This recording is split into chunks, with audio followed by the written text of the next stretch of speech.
So Sherry and I are finally going to fulfill our lifelong dream of a vacation in beautiful Dufur, Oregon. We've put together the money, we've got the car ready, our clothes are packed, and we are headed to Dufur to fulfill a wish we thought we would never be able to have. Hopefully, we can take you along, and those of you who will never be fortunate enough to be able to afford or have the time to take a trip to beautiful Dufur, this may be the best it gets for you. The car is all packed and ready to go. We're taking the Tesla, although Dufur is probably more of a big pickup kind of place. I'm a little worried about it. But if we get in any trouble, at least ours is faster than any of theirs, so we can get out of town. Here we are in Hood River. Here's Sherry. We're trying to get some crappy Chinese food to prepare us for our trip to Dufur. There was no Chinese food, so we had to get hipster food, and we're in Hood River, so no better place for hipster food than Hood River. Here's our hipster sandwich. It's turkey and brie and probably lots of healthy stuff. Well, we've got something to eat. It's time to leave beautiful Hood River and head out to the metropolis of Dufur. Yes, sirree. We are out of Hood River and back up the Columbia Gorge, headed toward the turnoff to Dufur.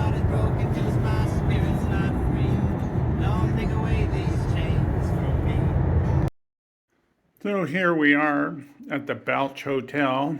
This is our room, the biggest, fanciest room in the place. It's a suite. It's a suite, Sherry tells me.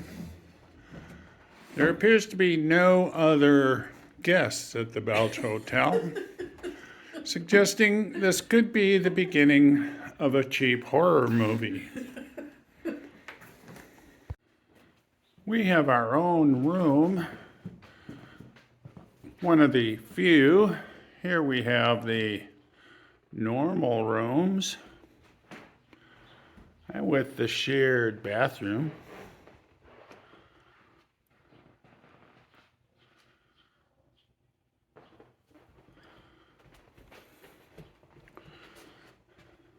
Deadly stairs.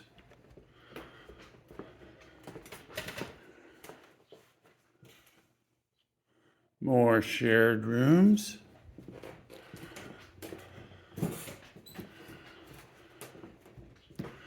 The community bathroom.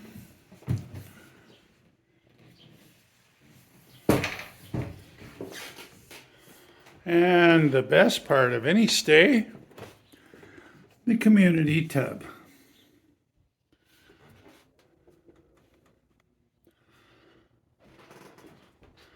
But even though we have our own, we could clearly use those, being that there's nobody else in this hotel. Our car is down in front of the hotel. The host assures us because it's a small town, it will be just fine. It was not particularly reassuring. And here we have it, folks, from the outside, the beautiful Balch Hotel from Dufur, Oregon.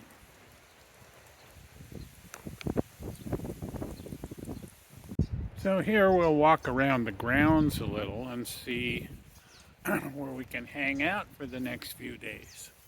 As you can tell, it's not a huge place, just enough to spawn zombies and end up in murders and mayhem.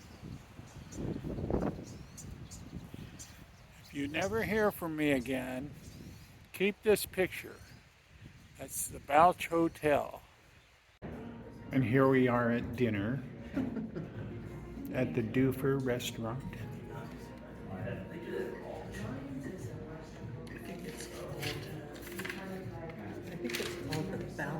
Here's a look up the street at downtown Dufur at night. Of course, course, there's a historical area with a whole bunch of old rusty western crap, which no town in the West can do without.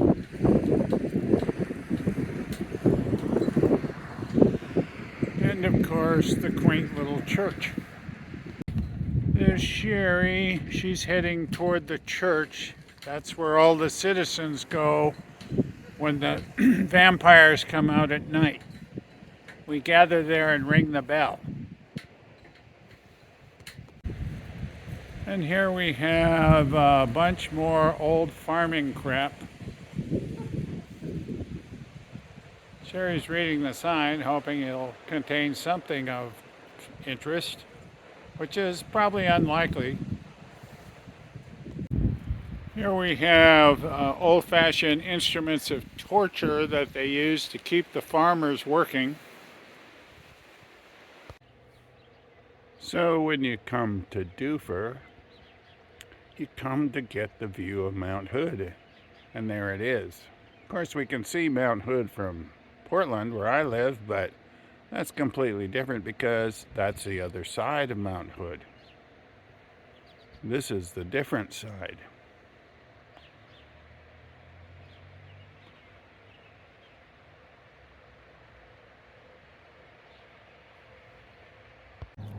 So I'm off to explore Dufur after our first night at the Belch Hotel.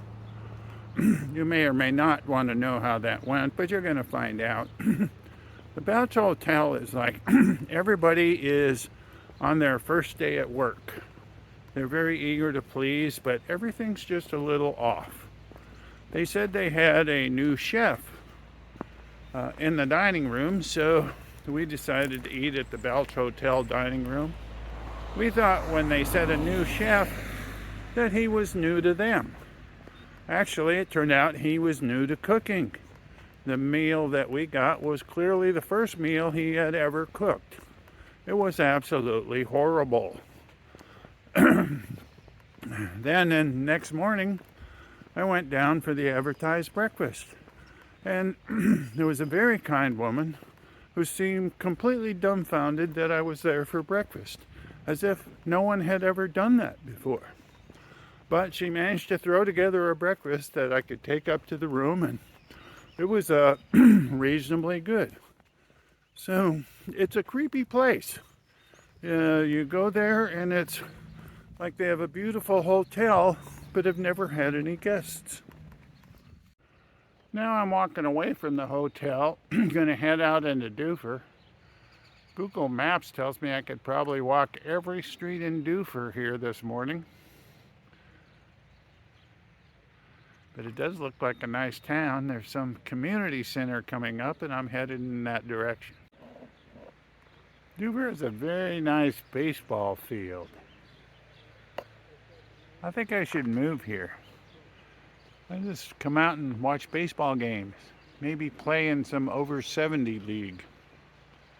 I'm not the only one walking around Dufur. There seem to be a variety of old couples. If Sherry was with me, I'd fit in perfectly. Here's the Dufur swimming pool.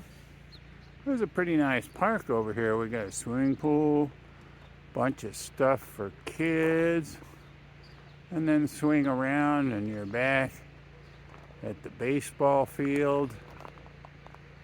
Swing on over and you get the concession stand. Very nice park where you could park your RV and stuff. Keep telling Sherry that when my life falls apart, I'm moving to Elgin. But I'm telling you, Elgin's got nothing on Dufur, that's for sure. Dufur has a very nice creek running through it. It's called 15 Mile Creek, which makes you wonder how long it is. Here's a Catholic church. I noticed there are a lot of churches in Dufur. Makes me wonder why there's so many churches in small towns. The towns are so small, you think people could all go to the same church and just have one big church, but that's not the way it works, apparently. I don't know if, like, People are in these small towns are more respectful of God or more afraid of going to hell. Maybe this is an evil place. Who knows?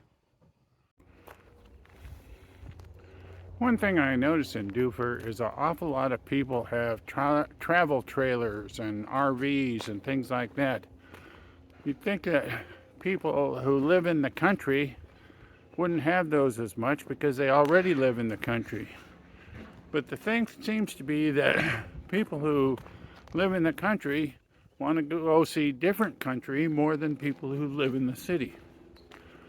I don't know why that is, but that's the way it looks to me. Well, the first morning walk of the day is over. Curly, the Tesla looks fine. Sun's coming over the Balch Hotel. Maybe I'll grab me a good book and go sit out on the lawn. This is the tavern across the street, and this is a tragic tale. I've eaten in this before, but if you look down here, this tavern is closed on Mondays and Tuesdays, and on its best days, it doesn't even open till noon. I'm sorry, but where are the morning drinkers supposed to go in Dufur? This is absolutely tragic. And considering the chef where we're staying can't cook, we could be very well screwed for dinner. We've pulled into a sandwich shop here. It seems like the only place left to get something to eat, and since the chef at the hotel we're staying at can't cook, we're picking up lunch and then some sandwiches for dinner. I needed to pick up some chips to eat with our sandwich, so I'm stopping at the Dufur store. She'll note it's a little less than optimal for the selection. Oh, but there they are, the potato chips. Get that in a candy bar and I'm good to go. So as our day in Dufur comes to an end, you probably want to know, how does Dufur measure up against San Francisco, New Orleans, New York, Paris, London, Peking? Well, it's in the running. It's a wonderful place, a wonderful culture. Maybe the food doesn't really measure up to what Sherry and I have used to, but if you're planning a romantic vacation and want to go to a place that not everyone you know will have been, you know, those worn out old major cities and parks and stuff, Dufur's here waiting for you.